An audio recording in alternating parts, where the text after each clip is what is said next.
as we head into Good Friday. 1 or 2 showers across northern Scotland too, but again, for most Good Friday, dry and fine, probably a sunnier day, certainly over the Midlands, parts of eastern England and northwest Scotland. Plenty of sunshine and temperatures again responding to that sunshine, maybe up to the low 20s across the southeast. A little cooler perhaps on some North Sea coasts, and that could be a feature into Saturday as well. But for the Easter weekend, many places dry with some sunshine, turning cooler, a bit wetter by Monday.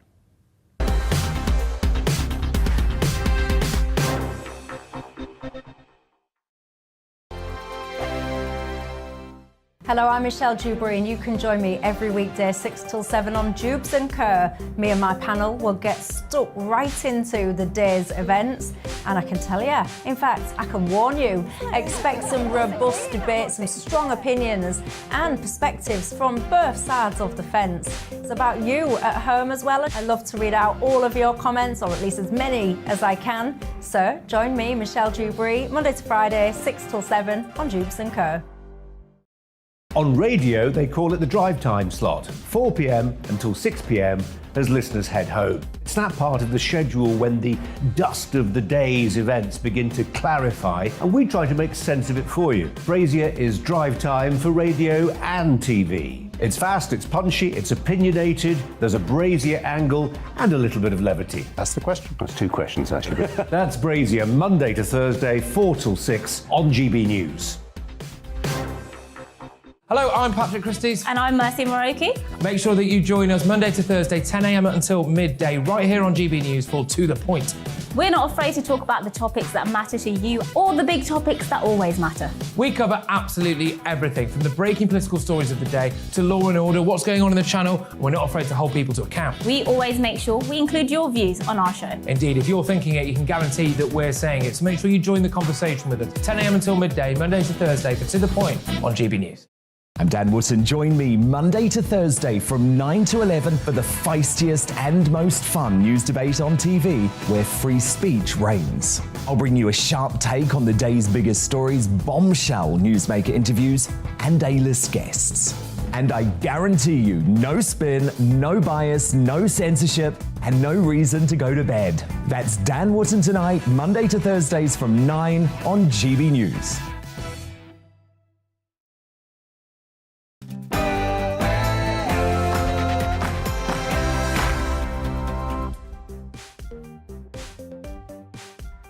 This is Dewbs and Co, the show where we'll get into some of the things that have got you talking today. Now, figures are out which show that UK inflation has raised to a 30-year high. But do you think things are going to get worse before they get better? I've got to say, sadly, I do.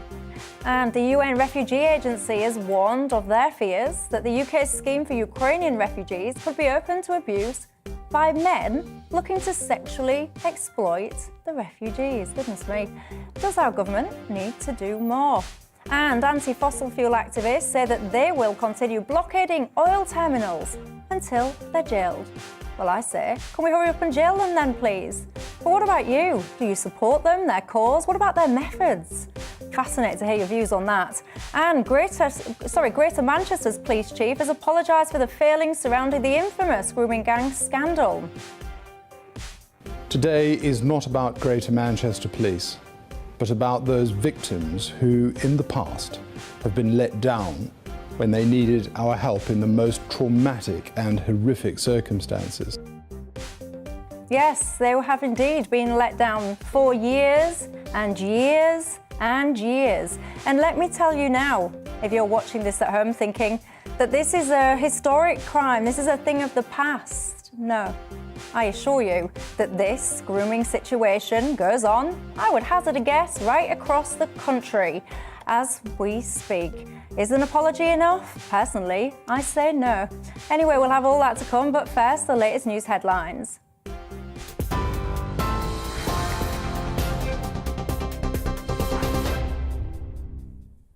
Michelle, thank you. Just after 6 o'clock, the top stories on GB News. The Conservative peer David Wolfson has quit as Justice Minister over the lockdown-breaching parties in Downing Street. In a letter to Boris Johnson, he said it was because of the Prime Minister's own conduct as well as the events.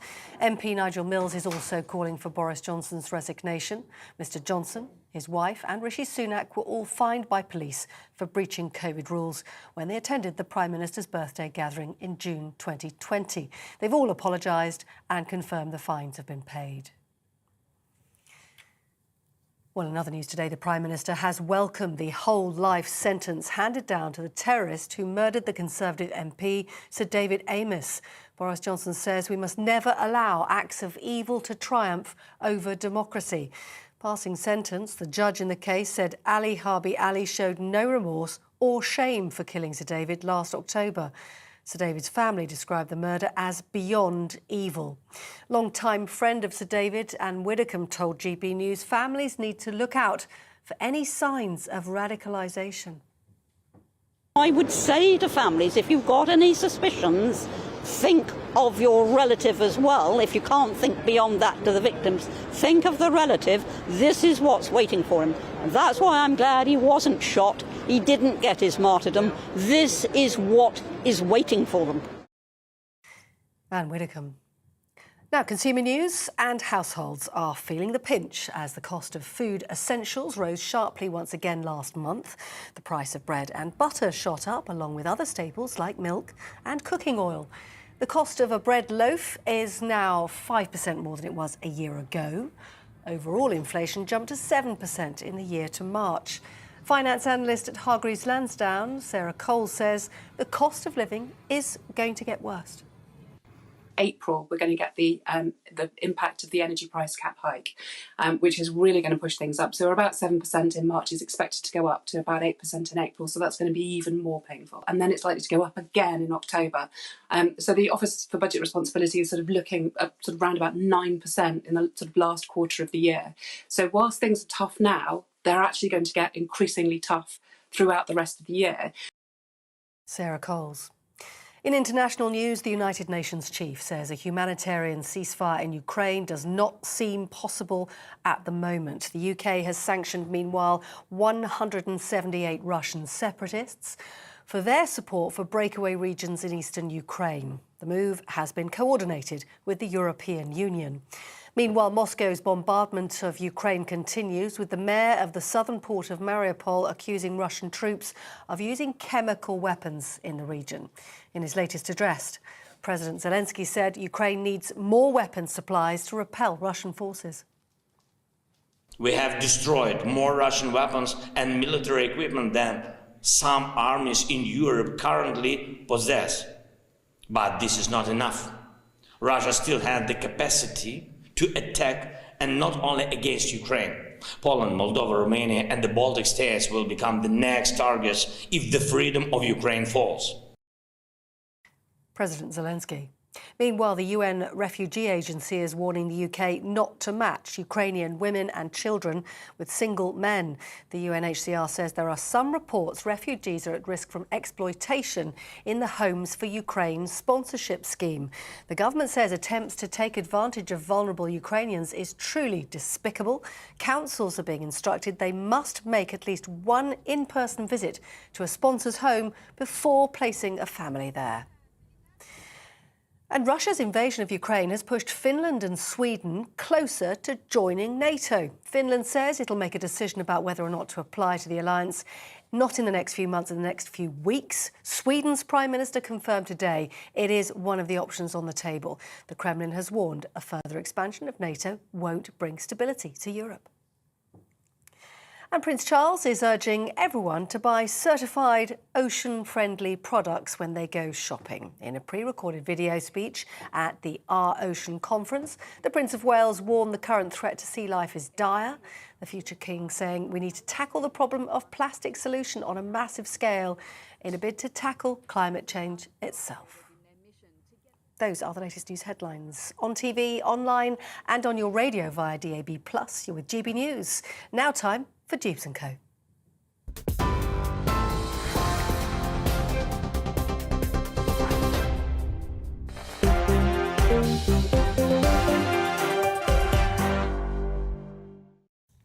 Thanks for that, Polly. Well, keeping me company here until 7 o'clock tonight, my panel, Christopher Snowdon, who's the head of lifestyle economics at the Institute of Economic Affairs, Kerry Dingle, the filmmaker, and campaigner Amy Cameron. And you know the drill on Dewbs & Co. It's not just about us, me, the panel. No, it is not. It is about you at home as well and your thoughts. What is on your mind tonight? What do you think about the topics we are discussing? Is there anything you think we should be talking about that we're not? Get in touch with me on email, gbviews@gbnews.uk. You can tweet me at Michelle Dewbs or at GBNews. Don't forget, if you haven't already, you can subscribe to us on YouTube, you can download our app, you can listen to us on the radio, you can watch us on social media. We'll basically follow you around wherever you are, so there's no excuses for missing out on GB News. Our top story there tonight, prices are rising at their fastest rate for 30 years. This is driven by a sharp increase in petrol and diesel costs. I've got to say, it's at its highest rate now since 1992. Chris Snowden, I could talk and talk about facts and figures, but let's get to the nuts and bolts of it. What's going on? You are an economist. What a treat to have you here tonight. Your thoughts on all of this? Well, we haven't seen the half of it, I'm afraid. The main drivers of inflation last month were, as you say, fuel prices, but also hotels and pubs. I don't know if you've noticed, but the prices have been going up quite a bit in the hospitality industry. I have.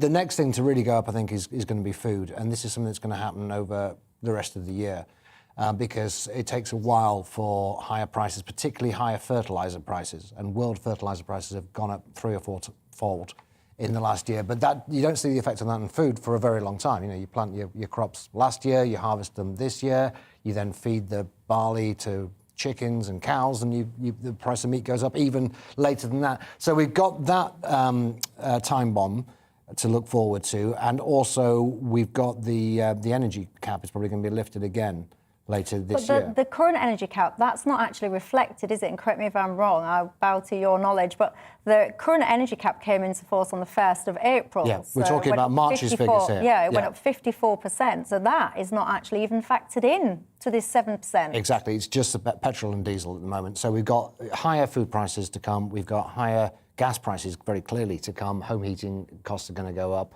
We seem to be roughly a month behind America, actually. End of last year, America hit 7% inflation. Yesterday, America just hit 8.5%. The 40-year higher in America, wasn't it? And it may well go into double figures. I think it would probably go into double figures in this country, but it's very hard to predict these things. But what I will predict is it's definitely going to get worse. And just as a brief reminder, the Bank of England's target was 2%. We're on 7%. Amy, your thoughts? Yes, it's genuinely scary times, I think, and it's worth bearing in mind that the effects of this are not felt equally across the population. I think everyone is feeling it, but we know that these inflationary pressures, these price pressures affect those on the lower end of the earning scale more dramatically, disproportionately. And I think although we are seeing global trends, we are undoubtedly uniquely exposed in quite a number of ways in the UK. We've got a really poor public transport network, which means far too many people are reliant on private transport. That correlates with the increases in fuel costs. We also know we've got super leaky homes, which the government's done nothing to insulate, which means our energy bills are worse than they need to be. The government has done very little to crack down on profiteering by oil and gas companies.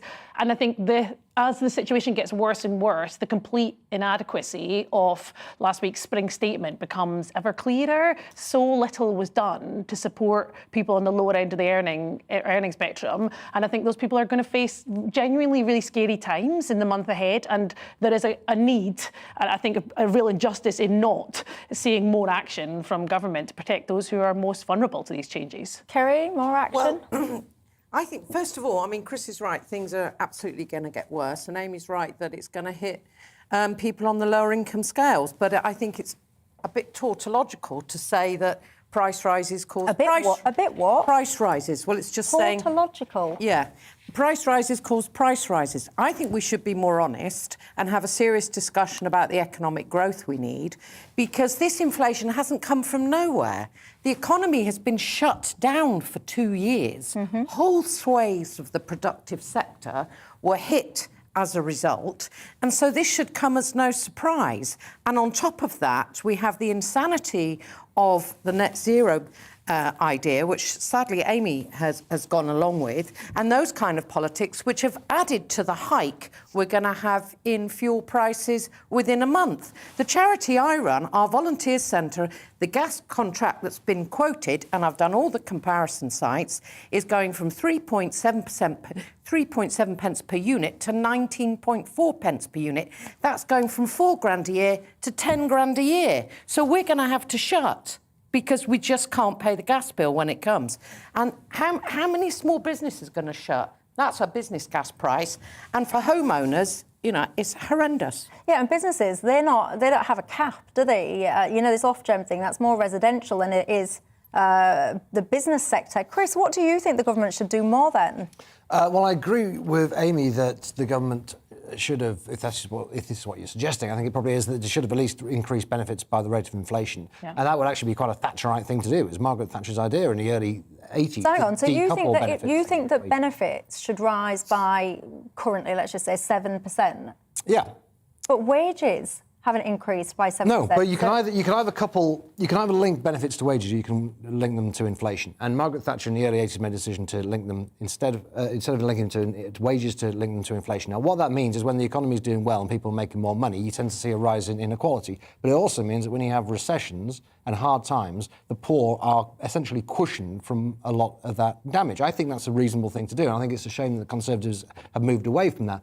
But other than that, I'm afraid people are just going to have to suck it up. The government doesn't control the price of things, and it certainly doesn't control the global price of things like barley and gas. There are lots of things government could have done over the course of the last 10 or 20 years. Oh, absolutely. We could have been fracking and building nuclear power. We didn't have to have all these sin taxes. The government's always raising the price of things. The reality is politicians don't really care about the cost of living. They've got lots of other priorities, such as net zero, such as reducing obesity. The government's going to be banning multi-buy offers on food in October when inflation's set to peak. These are the real priorities of government. They're not that bothered about the price. No, I don't agree. I don't think that's fair. I don't think it's fair to say that this government does not care about the fact that its citizens, essentially many of them, will not be able to afford, whether it's heating, whether it's food. I personally think that's a bit harsh to say that they don't care. Actions speak louder than words. The direct consequence of obviously, the direct consequence of having VAT at 20%, having lots of sin taxes on petrol, on tobacco, on alcohol, on sugary drinks. These are deliberately designed to push the price up of things. Then you have a whole load of regulation that imposes costs on business, which have to be pushed through to the consumer through higher prices. Now, that could be inadvertent, but it shouldn't be surprising. Organisations like the IEA are constantly warning the government of all the unintended consequences and the additional costs that are incurred by excessive regulation. And they're not that bothered because they have other priorities.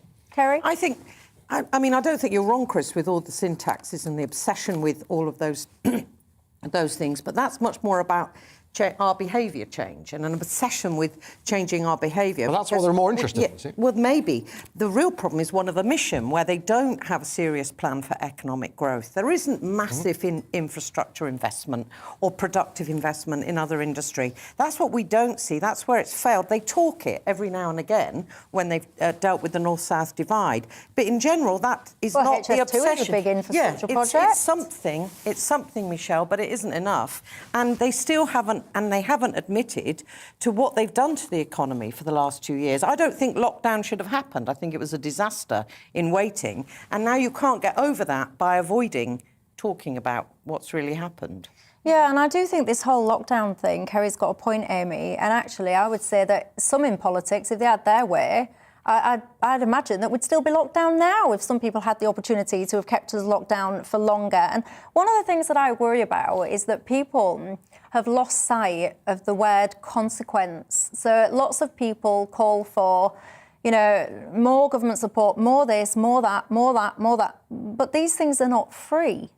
And actually, I think that there comes a time, actually, when there's consequences to actions catch up with people. So when we talk about let's just shut down the entire economy, and I notice, actually, that a lot of this cost of living is getting passed off as being Ukraine's fault, the war in Ukraine, not Ukraine, but it's the fault of this war, which it isn't, actually, as Kerry quite rightly mentions. A lot of this stemmed from the whole COVID lockdown policies that we've all had, bonkers lockdown policies, I would say, as well. But I think in reality, lots of this actually stems from well before that. that. And yes, there's consequences of action. There's also consequences of inaction. And I would argue that I don't think our government has done enough. I would totally agree with Kerry on the need for infrastructure projects. We've massively failed to invest in manufacturing and in work creation and job creation in the UK. I would disagree, and I will come back to it somewhat predictably, that net zero is a driver here, in that surely the solution to the staggering cost of oil and gas is for us to be using less of it. And on the kind of inaction piece, had our government heeded the warnings of the much maligned protesters months ago about insulation, homes would not be nearly as vulnerable as they are to the economic shocks that we're seeing globally. So I think we do have a government that has a responsibility to people, and exactly as Chris has said, they demonstrably do not care about working families who've been driven increasingly into poverty under their reign while they've stripped out our public services. So yes, there are consequences, positive and negative, I would argue, to action, but there are huge consequences equally from inaction. And I think while we can lay some of the blame for this, perhaps, at lockdown, we have to remember that lockdowns were being driven by a global pandemic which was resulting in the loss of hundreds of thousands of lives. It was an extremely difficult period, and I don't think we should be blaming the victims of a global pandemic and the people who are rightly concerned about trying to save as many lives as possible for subsequent economic implications, which actually well predate that and predate way back to 2010 and the start of the Conservative government. Well, I want to know your views as well at home. What do you think, because I think what Chris was just saying about when it comes to benefits and when we link benefits, what do we link them to? Is it inflation? Is it average earnings when you're working? Because I find this quite a fascinating point. If your wages or people's wages are not going up to match inflation, is it fair that benefits then go up to match inflation? And yes, I understand that a lot of people that are working receive benefits as well. And I also understand that the pensions would be included in this bracket as well. But I wouldn't mind your thoughts on that. I find that absolutely fascinating. Also, do you think that the government could and should do more? I do share the opinions of some of the panel here in terms of the government. There are lots more things that they could have done, but really, I refuse to accept really that the government doesn't care about your cost of living. Am I being absolutely deluded? Nigel is saying, don't keep comparing inflation with wages. Pensioners was hit with a low increase of pay. Yeah, this is the point, Nigel. We're talking what Chris was just suggesting earlier. What do we link benefits to? Should it be average earnings or should it be inflation? And by the way, where do you draw the line if you link it to inflation, Chris? Because there's fears, actually, that we could hit double-digit inflation. Do you just keep going and going and going if you decide to adopt a policy of matching it to inflation? I think you could do, yeah. I think you could. I mean, we'd link lots of other things to inflation. Not least. How would we pay for that? So let's just say let's just say 15% inflation. So we suddenly decide to increase all the benefits by 15%.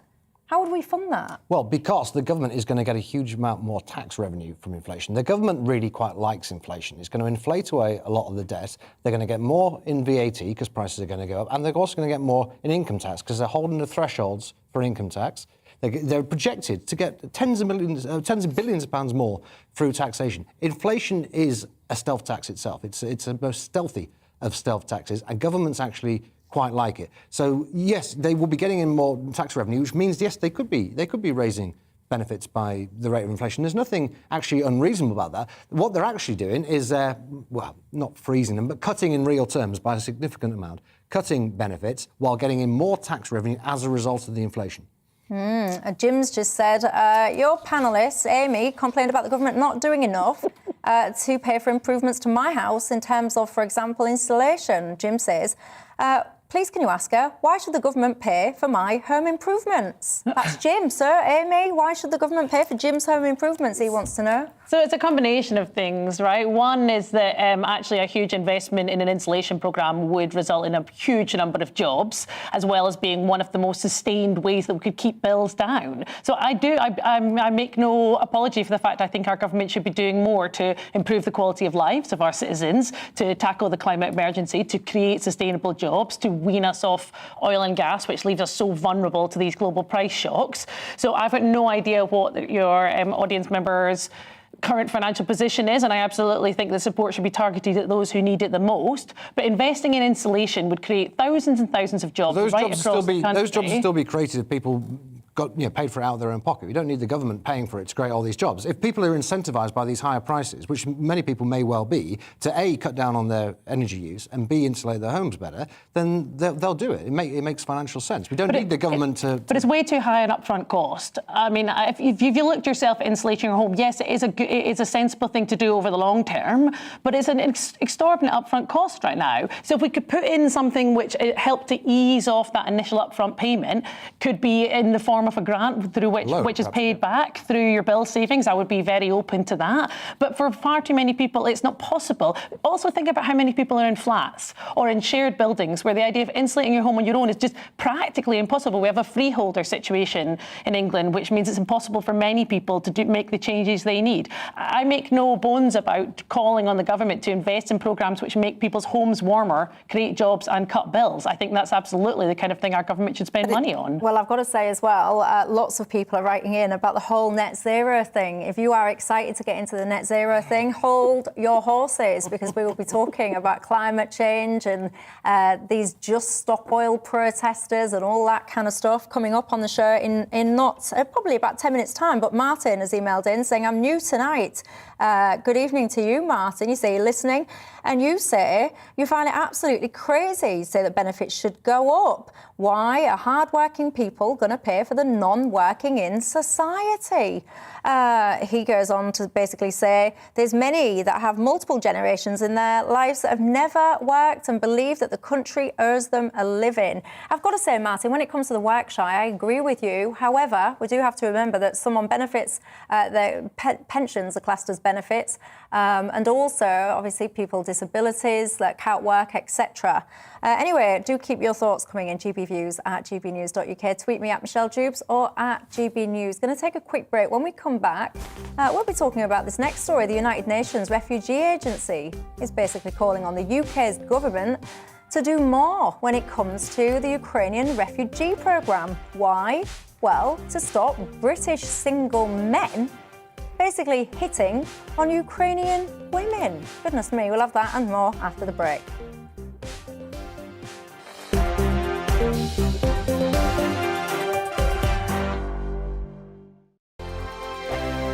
Hello, I'm Michelle Dewberry, and you can join me every weekday 6 till 7 on Dewbs & Co. Me and my panel will get stuck right into the day's events, and I can tell you, in fact, I can warn you, expect some robust debates, some strong opinions and perspectives from both sides of the fence. It's about you at home as well. I love to read out all of your comments, or at least as many as I can. So join me, Michelle Dewberry, Monday to Friday, 6 till 7 on Dewbs & Co.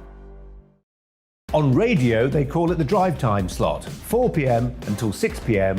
as listeners head home. It's that part of the schedule when the dust of the day's events begin to clarify, and we try to make sense of it for you. Brazier is drive time for radio and TV. It's fast, it's punchy, it's opinionated, there's a Brazier angle and a little bit of levity. That's the question. That's two questions, actually. That's Brazier, Monday to Thursday, 4 till 6 on GB News.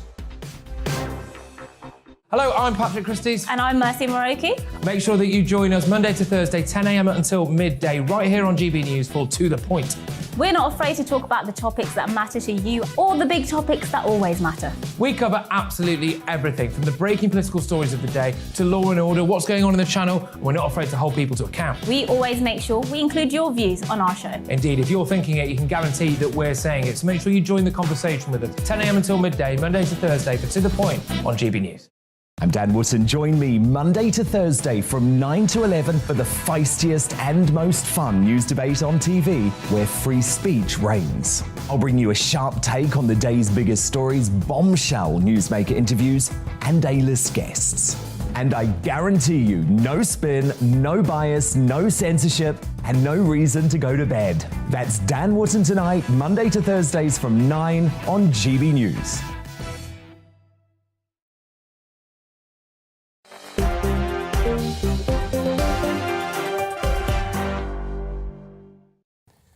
Hello there, welcome back to Dewbs & Co with me, Michelle Dewberry. A quick reminder as to my panel tonight, Christopher Snowdon, who's the head of lifestyle economics at the Institute of Economic Affairs. Kerry Dingle, the filmmaker, and campaigner Amy Cameron. Now, the UN Refugee Agency has called on the UK government to intervene to stop single British men from being matched up with lone Ukrainian women. Why? Well, this is due to a fear of sexual exploitation. Apparently, there's been claims that predatory men were using the Homes for Ukraine scheme to target the vulnerable. I mean, you'll all know by now that under the government scheme, British hosts must basically link up with their own refugees. They must match themselves, basically.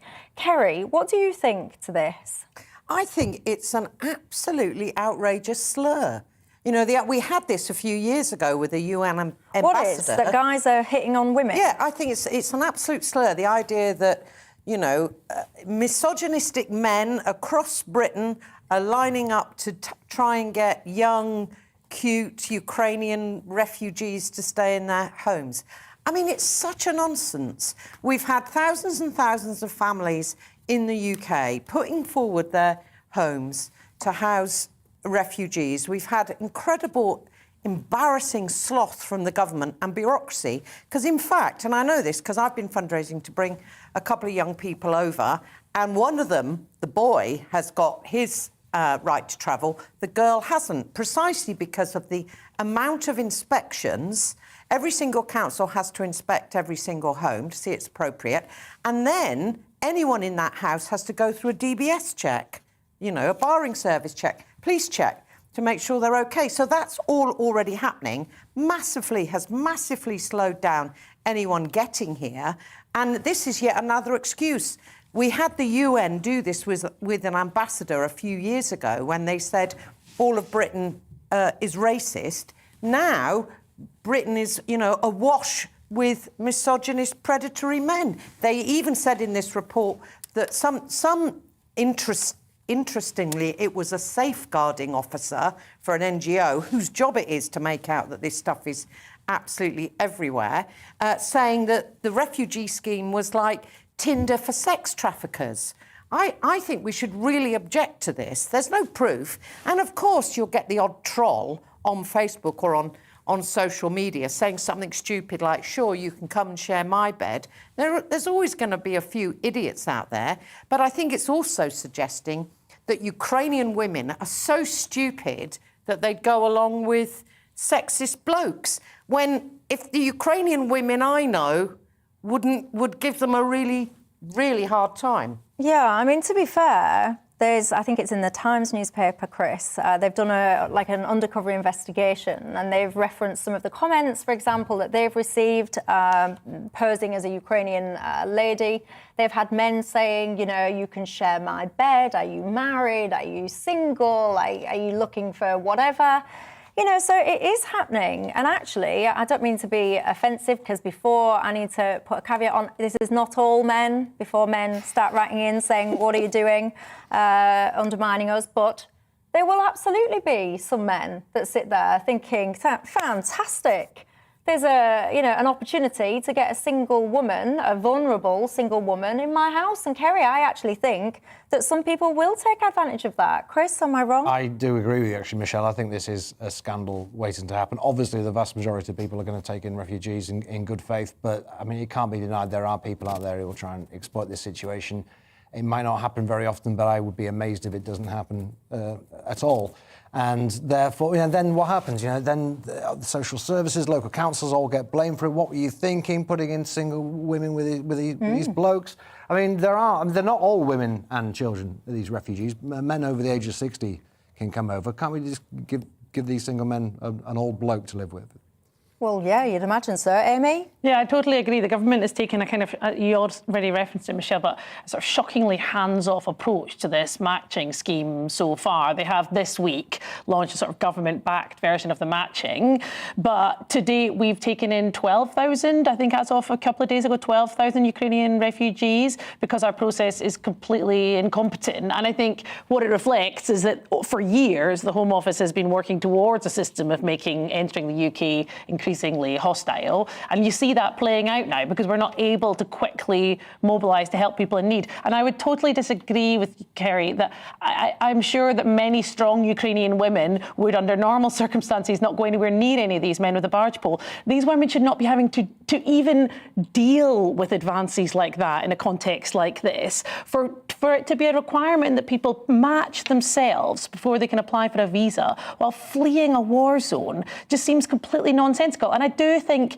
it's a complete shame, given the phenomenal outpouring of generosity we've seen from the British public, to let a few, even if it is only a few, although I think the Times investigation suggests it's more prevalent than any of us would like to see, but to let that sully what otherwise is a phenomenal demonstration of support and compassion, that kind of behaviour and the lack of action from the government to support people to do this safely and efficiently, I think is a total blight. I totally disagree, Amy, and I'm surprised at you, Chris, because you're so good at challenging the regulation of everyday life. And actually what this Times report and these other reports are saying is the problem is that it's the British public putting themselves forward, unregulated, because we can't be trusted. We're awash with misogynist, predatory men, which I profoundly disagree with. The best thing about this scheme, compared with all the hostile environment stuff that you point to, Amy, that's true, exists, is that British people and families are actually allowed to take refugees for a change,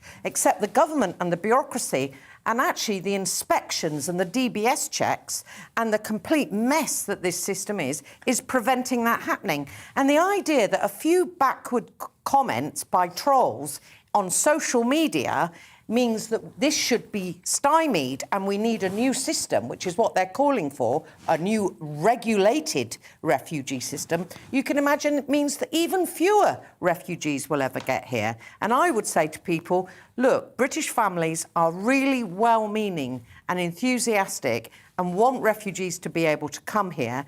And there are very rare indeed, cases of predatory men who will even fill the forms in that's required. Can I please speak out in praise of Britain, right? I'm sorry, but I feel the need. Like you're mentioning, for example, Amy, and we're being lots of criticism about the process and the speed and all the rest of it. I actually look at the fact that we've got over 1,000 people in situ in this country now, over 12,500 visas issued, as a really good thing. This war is less than 50 days old, so we've acted remarkably quickly. People are constantly putting the UK down for what we haven't done or what we should have done better or we should have done quickly. But actually, I think credit where credit's due. I think that is a really good achievement. So I don't think that I'm not putting down the UK. I actually think the demonstration of generosity from the UK public has been phenomenal. I think they've been let down by the government process that has not enabled it. But this is what I'm saying. I actually think I'm giving credit to the UK government for this process. I think that having over 1,000 people from a war zone in less than 50 days, this war is less than 50 days old. But we're doing so badly compared to others. So compared to who? Ireland. Like who? So Ireland have a population a tenth of ours. They've taken double the number of refugees at this point. Well, I am very glad that you've brought Ireland up, because let me tell you for why I am glad that you've brought Ireland up, because I hear this all the time. People say, well, what about Ireland? What about Ireland? What about Ireland? Well, I'll tell you what about Ireland. Let me just find my paper, because I am sure that I made a note of this as I came in. Because people say all the time, well, what about Ireland? Well, so this is not the only foreign situation at the moment that's requiring support for refugees. Afghan, for example. The UK evacuated some 15,000 Afghans to the UK last August. You know how many Ireland did, if my facts are correct? About 500. So this is where I get a little bit frustrated. When you're talking about, oh, let's compare the UK and Ireland, I'll give you another example. The UK is currently spending almost £5 million a day to house people in hotels. 25,000 asylum seekers, 12,000 Afghan refugees. I bet my bottom dollar that Ireland are not doing that. So I just get a little bit tired of people constantly knocking this government when actually it isn't just Ukraine that is in conflict, upheaval. We are an island. We can only do so much. And I actually think, credit where it's due, Boris Johnson, if you're watching, I think this government is doing a good job and we should celebrate it more rather than knocking the responses that we offer as a country. Anyway, I have to say on the email, you lot are having none of me saying that pensions are a benefit. You're furious. I can't even tell you how many emails I've got. You're still writing in. As we've moved on, we're talking about Ukraine. You lot are having none of it, writing in, telling me. There's so many, I can't call all your names out, but the gist you're giving me is that you're furious with me for saying that pensions are a benefit. It's not me that's saying that. This is how it's classified. Chris, you'll back me up on this. Yep. When the government talks about benefits and increasing benefits, 3.1%, they include pensions within that. So in my defence, Your Honour, it's not me saying that pensions are a benefit. It is the government, the very same one that I've just been singing the praises of. Yeah. Anyway, I'm going to take a quick break just now. When we come back, I can tell you I'm looking forward to this one. The Just Stop Oil protesters. Oh, let me tell you, they've said that they're going to continue keeping going and disrupting until they're in prison. I say, get them all in prison then. I dare say Amy will disagree with me. I'll see you in a couple of minutes.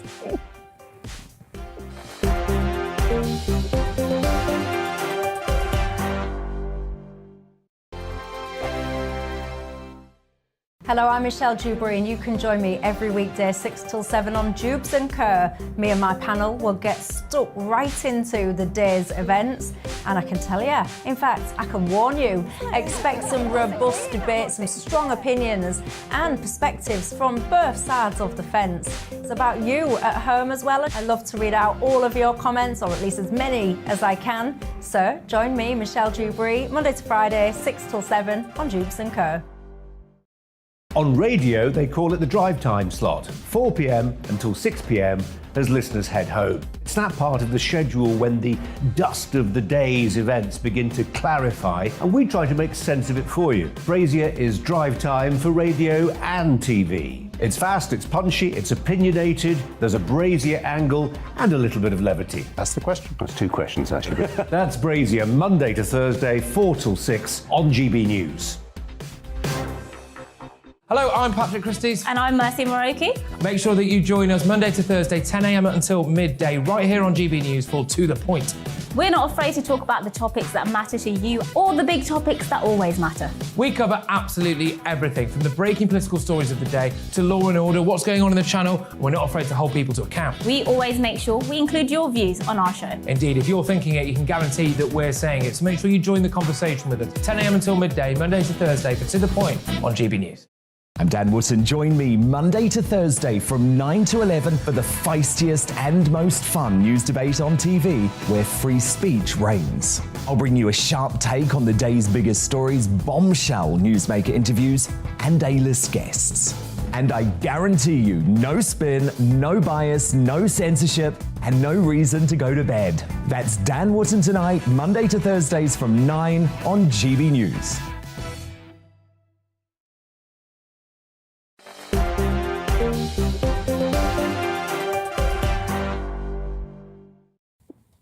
Hello there, welcome back to Dewbs & Co with me, Michelle Dewberry. Keeping me company tonight, I have the pleasure of the company of Christopher Snowdon, who's the head of lifestyle economics at the Institute of Economic Affairs, the filmmaker Kerry Dingle, and the campaigner Amy Cameron. Lots of you getting in contact still about this whole pensions thing.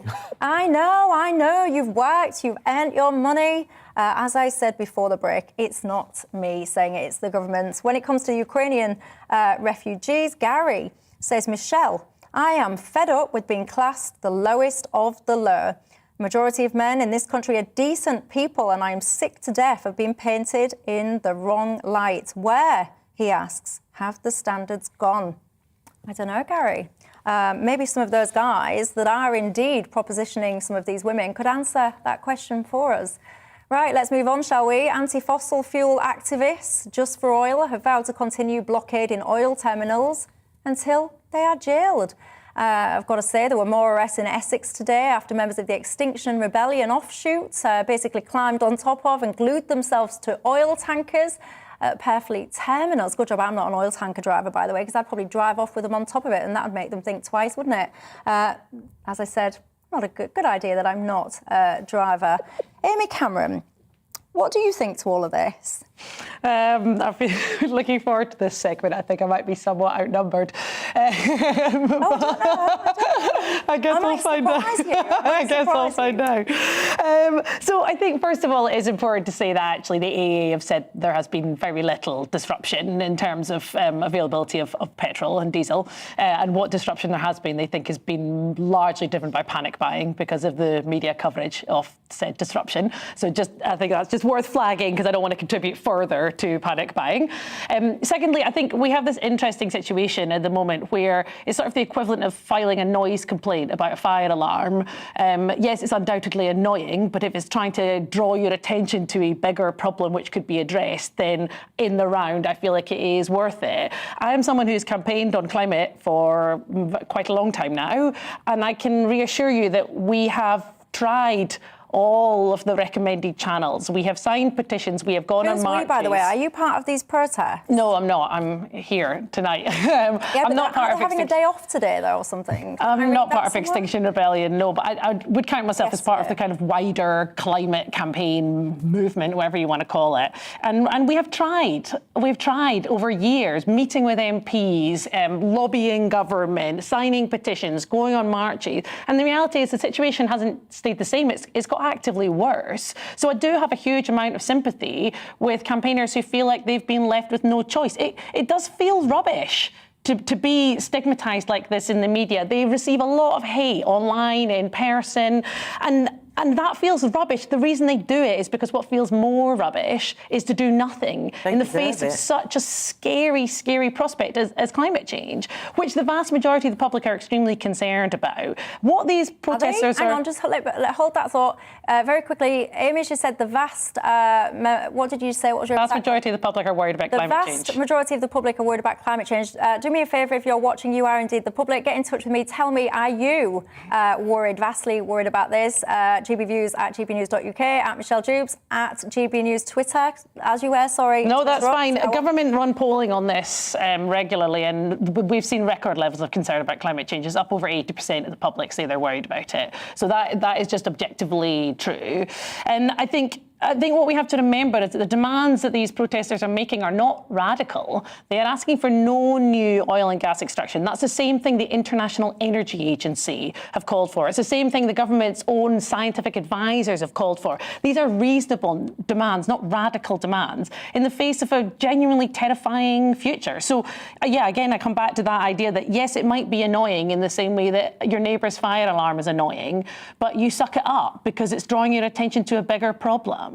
So I have huge sympathy for them. I'm not out there with them. I campaign in different ways, but I have huge sympathy for people who feel like the usual channels have delivered nothing. I've got so much to say, but I'm going to keep my mouth shut and allow Kerry to speak instead. Kerry. I just find, Amy, your politics and your ideas are really an alternate reality, and that you may be on some other planet. When the vast majority of the British public are faced with these horrendous cost of living rises and price hikes and energy bills. So rather than addressing the kind of energy production we need, you're obsessed with, really, and so are these climate lunatics and this apocalyptic doom-mongering, you're obsessed with stopping the kind of oil and gas production that we so badly need, or from getting the gas through the fracking from under our feet. And I think these kind of green politics, which are actually also very mainstream, it's the lunatic fringe that are preventing people, and they are. The AA might say there's been less disruption than expected, but 1 in 3 petrol stations in the southeast had to stop people filling up. That means people who need to take their family to hospitals, who need to get in a car because they can't get to work any other way.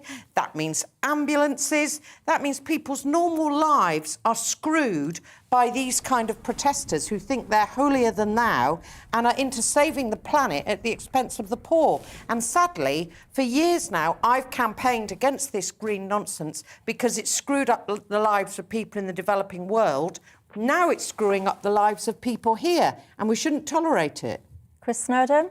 Yeah, I mean, these people are brainwashed idiots, and I think... Who was brainwashed police, idiot? The Insulate Britain, Extinction Rebellion, Just Stop Oil... So do you class Amy as that? I'm sorry, Well, I don't want to she's not create a gluing... fight If she on was that. gluing herself to an oil refinery, yeah, that says she would. I mean, it's basically terrorism. They're trying to take out oil refineries. That's pretty much a terrorist ambition. I don't think they should be prescribed as a terrorist organisation as such, but I think the police should immediately take them away from wherever they are. I think the police have been far too tolerant. It's quite wrong to say that these people have been making their case politely for years and no one's been listening to them. The government is obsessed with climate change. These people are basically outriders for the government. They just make the government's position look more reasonable by being so totally unreasonable. The government wants to have net zero by 2050, has no means of doing it, and it's completely hypocritical, by the way, to complain about the cost of living while supporting this kind of stuff. Now, admittedly, they haven't gone as far as Extinction Rebellion, because Extinction Rebellion wants to have net zero by 2025, which is an idiotic and obviously totally unrealistic position. That doesn't mean you can go around terrorising people. There was no petrol anywhere in my neck of the woods 2 days ago. None of it. And it wasn't because of panic buying. It was because these people are stopping the production of diesel in particular. They should be imprisoned, if that's what they want, in great numbers, and their sentence should be doubled every time they do it. See, Amy, I do feel a bit bad because you are on your own. So I'm trying to think of some ways that I agree with you, but I am trying, but I don't agree with you. And my inbox, I'm telling you, my inbox is pretty much on fire with people saying that you're not concerned as a primary concern about climate change. The sentiments that's coming through is the UK is responsible, as you will know this better than I do, Amy, 1% of global emissions. And what people are saying is, as a country, we are making progress, we are making the right steps, we are kind of taking it as seriously as we ought to be, but enough now. Because actually, people are really, really struggling, Amy, and all of these projects that are increasing people's cost of living, many people, certainly the ones that I'm seeing flying here, they don't want it. I'm sorry, but they are not increasing the cost of living. The net zero agenda is not increasing the cost of living at the moment. What's increasing the cost of living at the moment is oil and gas, which is subject to global fluctuations. There are green levies on our electricity bill. Yeah, but they are increasingly, especially in the face of these rises, a tiny percentage, and they are not driving the recent increases. They are not driving the increases. No, they're not. And let's remember that some of those levies also go towards insulating the homes of the poor and the elderly, because we've got incredibly cold homes. The estimated cost of net zero is about £1 trillion. And the cost of doing nothing is far, far more. As we have already seen in the UK, anytime we are affected by the increasingly unpredictable weather events, people in the UK are worried about climate change. I'm sorry, I will die on this hill. That is just an objective fact. And it is not net zero which is driving the current cost of living crisis. In fact, if the government had done something about this earlier, we would not be nearly so dependent on the oil and gas, which is rocketing in price. But the green agenda stopped the government from producing the gas that we need domestically. The government is on your same politics. Michelle makes that point. I mean, that's absolutely laughable. They support your, unfortunate green agenda. It is so mainstream. What you're saying, you're right. It is not radical at all, but it is profoundly anti-human, and it is attacking and making miserable the lives of most working-class people in this country. And it's going to make it worse. True. Your obsession with renewable energy cannot provide for what we need. Absolutely can't provide what we need. It's already providing huge amounts of electricity in the UK. And you're telling me that you haven't been anti-fracking? Yes, I have. I've absolutely been anti-fracking. I'm not denying that in any way. So even the gas under our feet we can't even get, which could have done a massive amount to solve our energy problems. It would have done very, very little to solve our energy problems, which even the companies responsible for intending to frack admit. They say it would do very little to change the prices, it would do very little to change supply. The majority of the oil and gas that we produce in this country in the North Sea is actually exported. There is not a supply issue in the UK. There is a cost issue, which is dictated by global fluctuations in price. So to say that fracking would in any way materially change the cost of our energy is just not true. Even the people who want to do fracking don't claim that. Any new oil and gas would take years to come on board, anything from 8 to 25 years until it comes on board. So it'll do nothing to help bills. It'll do nothing to help the cost of living crisis that we're at the moment. It'll do nothing to help supply. What would help, but I'll bang on about it, is insulation, which, yes, is a bit boring, yes, it's a bit complicated, but it would cut people's bills in the long term, and it would insulate exactly the kind of people, Kerry, that you're saying we should be protecting. Here's the thing, though, because it wouldn't stop there, though, would it? People would insulate their homes, or the government would pay for homes to be insulated. Then it would be the next thing. Then it would be the next thing. Then it would be the next thing. Do you not feel that? What do you mean by that? Well, pay for the people to have jumpers. Yeah, I mean, I'm trying. I have actually found somebody that agrees with you. Yes, I am. I mean, if you do agree, God bless you. If you do, I know, and this is what I mean. I'm whilst you're talking, I'm like scouring my inbox. So if you do agree with Amy, please can you write a capital yes in your subject line so you stand out to me. And if you don't, just take a break for a minute. But someone, you didn't say your name. Tubu is your email address, but I don't know your name. You said, "Are you kidding, Dewbs? If you are not concerned about climate change, you are not paying attention. You need to get your head out." I'll miss the next bit. And who are these other two foolish clods? I think he means you, trying so hard to misunderstand the whole issue. We need to reduce our oil consumption around the world, or we die. Well, that's just complete nonsense and a lie. I think even Amy would admit that we're going to die if we, reduce our dependence on oil, which is just not true. Global greening is also real. It won't be terrible for everybody. Climate change is a problem, but not the same for everyone. And at the moment, the obsession with it is doing the most harm, especially to poorer citizens. And that's very real. No, you want to insulate homes. Where's your campaign for house building, which would be a bit more useful in terms of an economic upturn? Right. And for poorer people who can't afford decent places to live, instead of trying to stick foam in your loft. Well, I don't think I'm going to get much agreement with you, Amy. No, you're fine. You tried your best, Michelle, and I appreciate it. You've got your dedication to the cause. You're not backing down, and God does love a trier, and you're passionate about it. So credit to you, I guess. Very, very briefly, unfortunately, because we're almost out of time, but I don't want to let the show end without touching on this story, and I'll most certainly be touching on it again in a future show. But 3 women exploited by a notorious grooming gang in Rochdale have won what some are calling a historic victory after the police have finally apologised to them for failing. Stephen Watson, Greater Manchester Police Chief Constable, met the women yesterday and voiced regrets, etc., about the way they were treated. They got some compensation. Got to say, this has gone on for years now. Someone I admire greatly, Maggie Oliver, a name that'll be familiar to many of you. She's actually on the breakfast show tomorrow. I spoke to her earlier on today because there's a lot of sentiment that this is a historic crime, the whole grooming gang thing. It is not. It's happening right now. Maggie Oliver told me just today when I spoke to her about lunchtime, she'd had 60 girls contact her today, new girls saying that they are currently experiencing this situation. Kerry, your thoughts?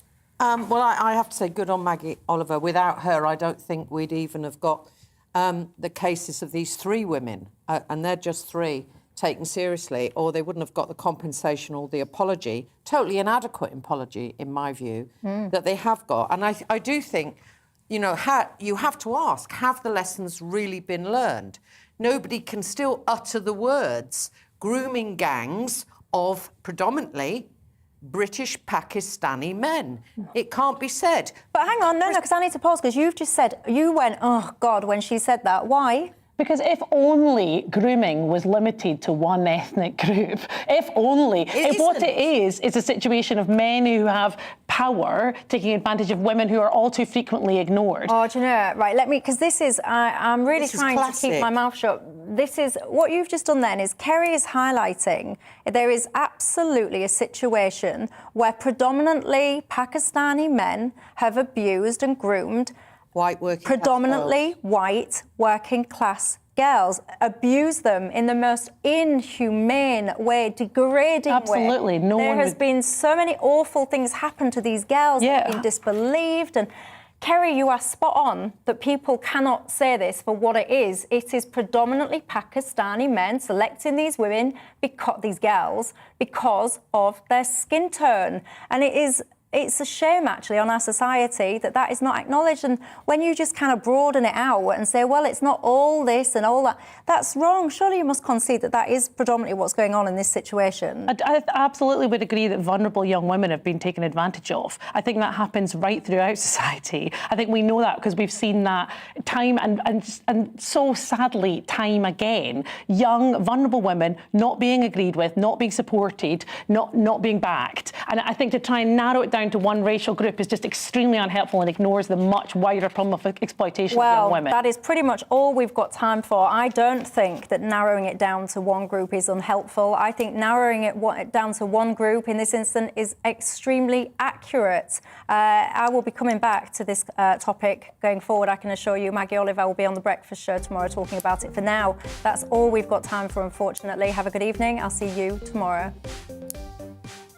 Good evening, Alex Deacon here with your latest weather update from the Met Office. For most, it's looking like a fine day tomorrow, the start of a reasonably fine Easter spell, actually, as temperatures start to rise. We've had low pressure close to the northeast today. We've had a lot of heavy showers as well across England and Wales. They're fading. That low pressure is clearing away, so for many it will become dry overnight. Still some lively showers for the next few hours across parts of the Midlands, East Anglia and the southeast. But once they're out of the way and the